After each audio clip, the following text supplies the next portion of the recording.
მოგესალმებით, ეთერშია გადაცემა სპორტის დაფა. მე მისი დღევანდელი წამყვანი ლევან ღუდუშაური ვარ. ლუკა ჭოჭუას შევცვლი ამ ორი დღით, მაგრამ არ მოგაწყენთ. ვისაუბრებთ სპორტზე, რა თქმა უნდა და ასე რომ გადავიდეთ უკვე დღევანდელ გადაცემაზე. გიგა გონცაძე იქნება მოგესალმებით ჩვენს ტელემაყურებლებს. ვისაუბრებთ ჩემპიონთა ლიგაზე. 4 ძალიან საინტერესო მატჩი იხილა ჩვენი ეთერით გულშემატკივარმა და განვიხილავთ სათითაოდ ყველა შეხვედრას. თორე ყველა გოლს ნახავთ 4-ვე შეხვედრას. პირველი კითხვა ასეთი მექნება, როგორი შთაბეჭდილება დაგრჩა, გაამართლა თუ არა იმედები პლეი-ოფმა განახლებულმა ჩემპიონთა ლიგამ და ბარსელონათი უნდა დავიწყოთ აუცილებლად. ბარსელონა და პარი სენ-ჟერმენის დაპირისპირება იყო ალბათ ყველაზე მოულოდნელი შედეგით, რომელიც დასრულდა. კი, ჩვენი მოლოდინი დასრულდა, ჩემპიონთა ლიგა განახლდა და ნამდვილად პირველ შეხვედრებში ჩემი აზრით ძალიან საინტერესო მატჩები ვიხილეთ. აი 4-ვე შეხვედრა იყო თავისებურად საინტერესო. და ზოგისთვის გულდასაწყვეტი თქვა ბარსელონას უამრავი კომაგისთვის. მათ შორის საქართველოში ბარსელონას ასეთ თამაშს და ასეთ შედეგს ალბათ რთულად თუ ვინმე წარმოიდგენდა, ხო? წარმოუდგენელი შედეგით დასრულდა ანგარიში მაქვს ყოვლისა. გადალობაში ვინაიდან კი შეიძლება ხო ბარსელონას პარი სენ-ჟერმენთან გასვლაზე თქვა წაიგო, მაგრამ 4-0 ეს რაღაცა დიდი სენსაციაა ჩემპიონთა ლიგის. შენ წაიყვანე პირველ დღეს დორტმუნდისა და ბენფიკას დაპირისპირება, მაგრამ ჯობია რომ ჯერ ისევ პარი სენ-ჟერმენზე ვისაუბროთ. გოლები ხო, ლამაზი გოლები გავიდა, 4 გოლი იყო ამ შეხვედრაში და ეს გოლები ვნახოთ. ლუის ენრიკე, რომელიც ვერანაირად ვერ იქნება კმაყოფილი, ეს იყო პირველი დარღვევა საჯარიმოს მისადგომებთან, რომელიც ანხელ დი მარიამ გარდასახა გოლად. ზოგადად ალბათ რთული კითხვაა ახლა, მაგრამ ელოდი თუ არა, რა თქმა უნდა არა, რომ ასეთი სხვაობით დაამარცხებდა ბარსელონას. მე არ მეგულება ადამიანი, ვინც ასეთ ანგარიში წინასწარმეტყველებდა. ყველაფერი გამოდიოდა პარი სენ-ჟერმენის, ბარსელონა თავის თავს არ გავდა. აი ეს არის ერთადერთი მომენტი, რომელიც მთელი თამაშის განმავლობაში შეექმნა ბარსელონას. ანდრე გომეში დარჩა ნეიმარის ძალიან კარგი გადაცემის შემდეგ. არ გავდა მათ შორის იმით ფორმა ეცვა არაბარსელონური. მესი საჯარიმოში, მეტოქი საჯარიმოში საერთოდ შეხებია ვურც. დრაქსლერზე მინდა კითხო, როგორ იცნობ თუ არა ამ ფეხბურთელს კარგად და როგორ შეაფასებდი მის ტრანსფერს პარი სენ-ჟერმენში? ფაქტია რომ ფაქტია, უკვე ფაქტია, კი, გამომდინარე აქედან ალბათ ზედმეტია ჩვენი შეფასება. დრაქსლერი, დი მარია ერთად ძალიან დიდი ძალაა, წინ კავანი. თან უცნაური გადაწყვეტილება მიიღო უნაი ემერი. ნახევარდაცვის ხაზი იყო რაღაცა ფანტასტიკური. კი, მატუიდი, ვერატი, და რაბიო, მით უმეტეს რომ ტიაგო მოთა იყო დისკვალიფიცირებული და არ მიუღია ამ თამაში მონაწილეობა, მაინც ბრწყინვალედ გამოიყურებოდა საყრდენი ნახევარმცველების ტრიო და უპირველეს ყოვლისა ჩემი აზრით მაინც ამის ხარჯზე დაიჩაგრა ბარსელონა. ეს კი მესამე გოლი შეხვედრაში ანხელ დი მარიამ იუბილარმა სხვათა შორის გაიმეორა გიორგი დემეტრაძის მიღწევა სხვათა შორის ბრიუსელის ანდერლეხტთან დუბლი გააკეთა იუბილარმა გიორგი დემეტრაძემ და იგივე მოახერხა ანხელ დი მარიამმა. სამმხრივ ლიდერი თავის დაბადების დღეზე გადანილი გოლების მხრივ არის დადო პრშო, როცა პოკერი შეუსრულა დეპორტივოს მონაკოს ხორვატი. კიდე ერთი იუბილარს ნახავთ მომდევნო შეხვედრაში ბენფიკა დორტმუნდის მატჩი. არა, მეორე იუბილარმაც გაიტანა, კავანის იუბილარი იყო ამ დღეს და მოკლედ მშვენიერი დაბადების დღე გამოუვიდათ კავანისაც დი მარიას ხომ მით უმეტეს და აი კიდევ ერთი მომენტი, რომელიც შეიქმნა ამ მატჩში უმტიტის რომ გამართლებოდა, მინიმუმ შანსს მაინც დაიტოვებდა ბარსელონა, ცოტა რთული სავარაუდოა რომ აი ამ ხელისხმაობის აღმოფხვრა მოახერხოს პარი სენ-ჟერმენმა. როგორ გონია? აი თუ მოუგო პარი სენ-ჟერმენმა 4-0 ბარსელონას. რატომ არ შეუძლია ფორმალურად იგივეს გაკეთება ბარსასაც? აი როგორი აზრი გაქვს ამასთან დაკავშირებით? ამდენად არის ამის შესაძლებლობა. შეუძლებელი არაფერი არ არის ფეხბურთში, ამას ჩვენ უკვე დიდი ხანია ვიცით ამის შესახებ, მაგრამ ჩემთვის ძალიან რთულად წარმოსადგენია ეს. ჩემი აზრით მე წარმოუდგენელი მგონია, რომ 0-4-ის მერე ბარსელონა მოახერხოს პარი სენ-ჟერმენთან მით უმეტეს იმ თამაშის ფონზე, როგორც წარიმართა. ცოტა მოულოდნელი იყო, ცოტა კი არა, მაგარი მოულოდნელი იყო ბარსელონას მხრიდან ასეთი ინერტული თამაში. წინა შეხვედრაში ნახეთ ჩვენ 6 ბურთი გაუტანა ალავეს, ხო?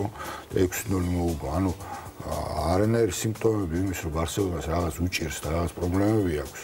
პრინციპში არ ყოფილა, თუმცა არსებობს მოსაზრება და მეც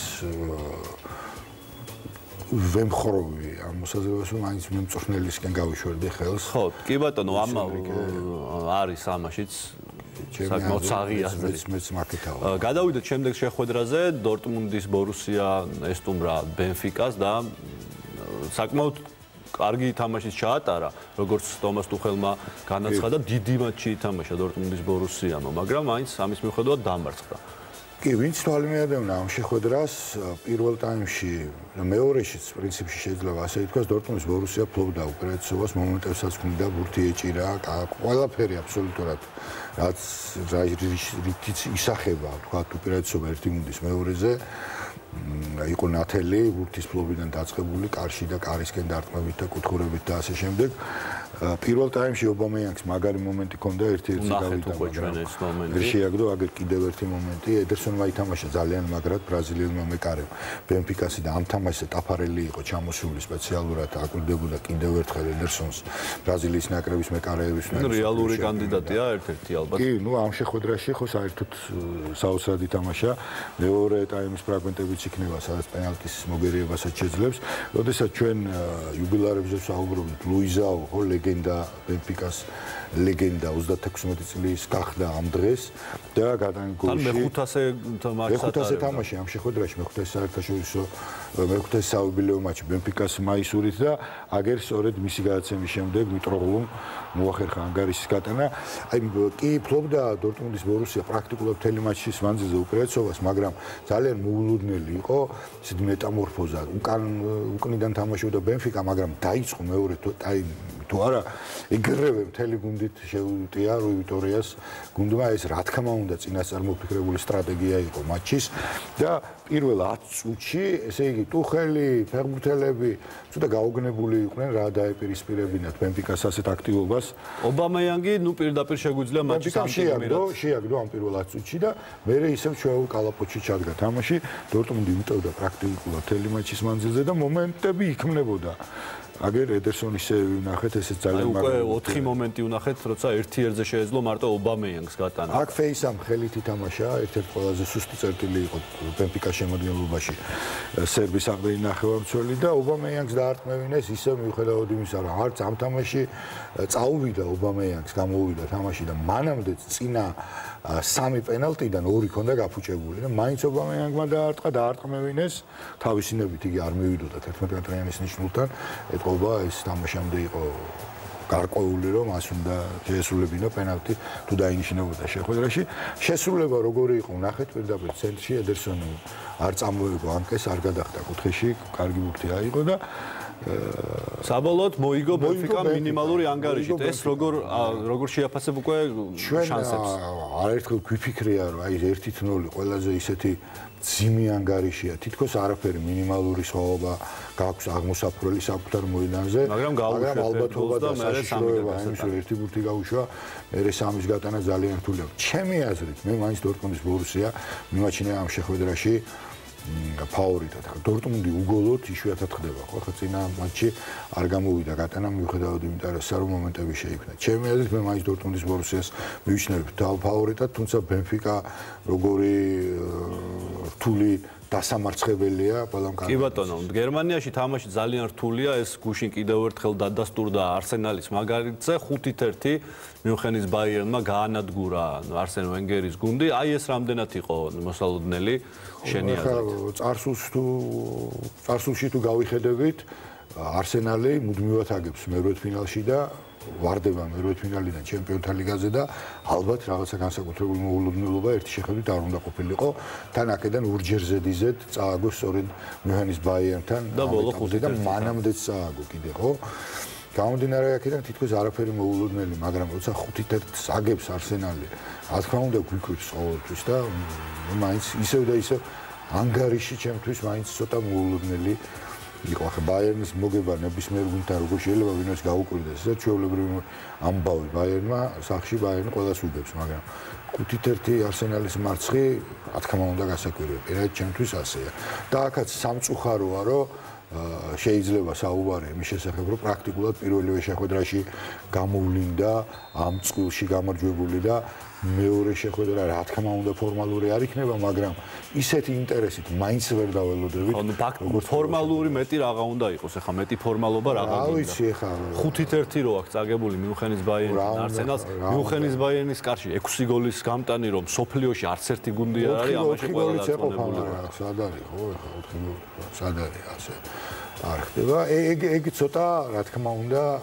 არასასიამოვნო ამბავია რომ აგერ ერთი თამაში გამოგვეკდა და ნაწილობრივ მეორე შეხვედრაზეც ბარსა PSG-ზეც შეიძლება ალბათ იგივე ითქვას, ხო?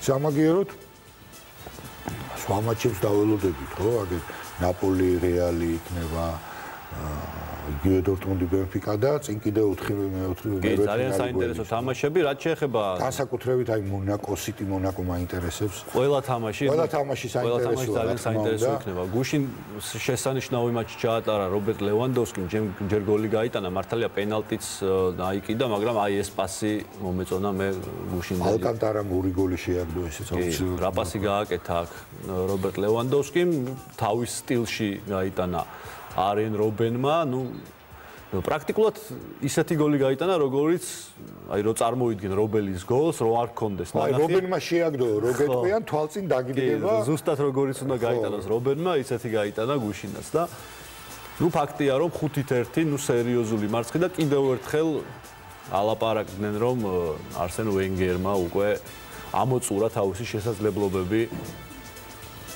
თავარი მწვრთნელის პოსტზე და ახალი სისხლი განახლება აშკარად ჭირდება ლონდონის არსენალს უმრავლესობა ნეიტრალური გულშემატკივარიც და არსენალის გულშემატკივარიც უკვე ასეთ აზრზეა მეორე შეხვედრაზე გადავიდეთ პირდაპირ ჩვენ ბევრი დრო აღარ გვაქვს ნაპოლისა და რეალისა და ნაპოლის დაპირისპირება რომელიც მე და შენ ერთად უყურებთ ჩვენ ამ თამაშს და ჩემი აზრით ეს იყო აი ფეხბურთის დღესასწაული აი უმაღლესი კლასის სანახაობა 90 წუთის მანძილზე ნაპოლი რომელიც 18 თამაში იყო დაუმარცხებელი იტალიის ჩემპიონატში კი არის მესამე ადგილზე მაგრამ ბოლოს როგორც ვთქვით არავისთან არ აგებს და რა აწყობილად თამაშობდა ხო ორ შეხებაზე მე შენ თქვი კიდეც რეპორტაჟში ფაქტობრივად ორ შეხებაზე მეც ფერმუნტელი არ აკეთებდა და გოლი ვნახეთ ჩვენ ჰამშიკის პასი მეკარი შეცდომა და ინსინიეს ძალიან მაგარი ეს კარვახალის გადაცემა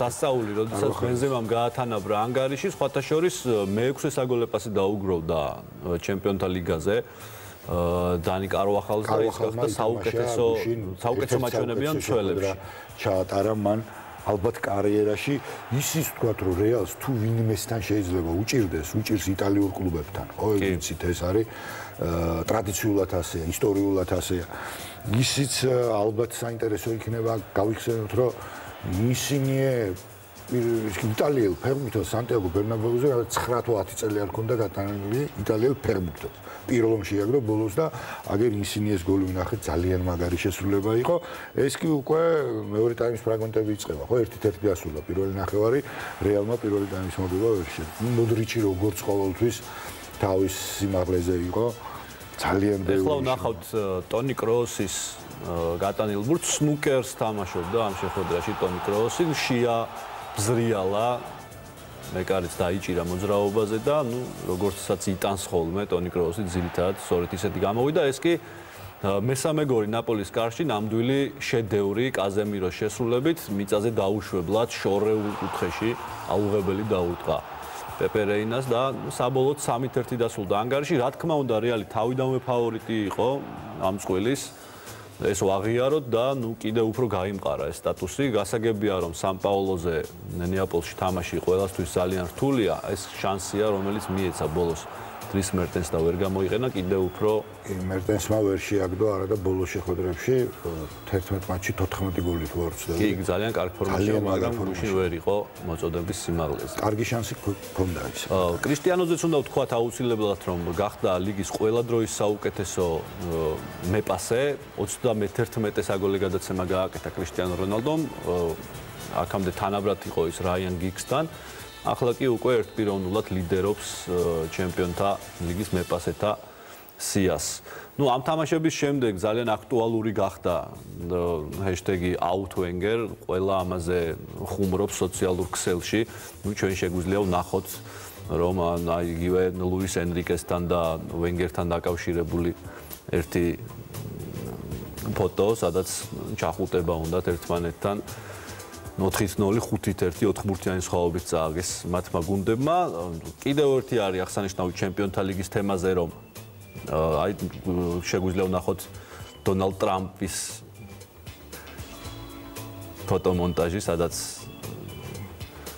რაღაც ესე ისიც ითხოვს უკვე ვენგერის მოცილებას. მოკლედ, ბევრი არის ხუმრობა ამ თემაზე. ჩვენი დრო სამწუხაროდ ამოიწურა, კიდევ ბევრი ქონდა საფრთხე, მაგრამ ხვალისთვის გადავდოთ. გემშვიდობებით, დიდი მადლობა. მადლობა ტელემოყოლებისთვის. ხვალამდე. გაცანდება.